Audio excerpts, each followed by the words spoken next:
नमस्कार. आज मी चाललो बाळू महाराज गिरगावकर यांच्या भेटीला. हरिभक्त पारायण बाळू महाराज गिरगावकर हे नर्मदा परिक्रमेसाठी गेलेले होते. जवळपास एका दिवसाला 40 किलोमीटर असा त्यांचा प्रवास होता.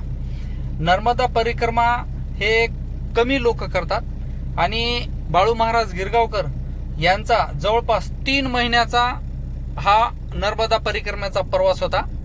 चला आपण लवकरच बाळू महाराज गिरगावकर यांचा सत्कार करणार आहोत आणि त्यांना भेटायला जाणार आहोत.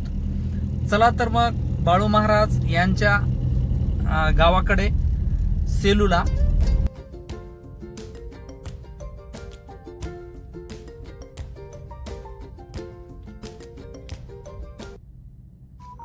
सेलू येथील केशवराज बाबासाहेब महाराज यांचे दर्शन घेतले. हे आहे बाळू महाराज यांचे राहते घर.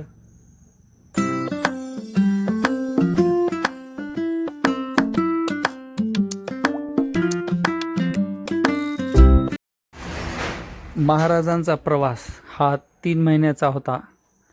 दर दिवशी 40 किलोमीटर असे ते परिक्रमेला पायी चालत होते. 3 महिन्यामध्ये 3600 किलोमीटर त्यांनी हा परिक्रमेचा प्रवास साध्य केला. या दरम्यान महाराजांना भेटण्यासाठी बरेच भक्त लोक आलेत, त्यांचे शिष्य आले आणि त्यांचा शुभ आशीर्वाद बऱ्याच जणांनी घेतला.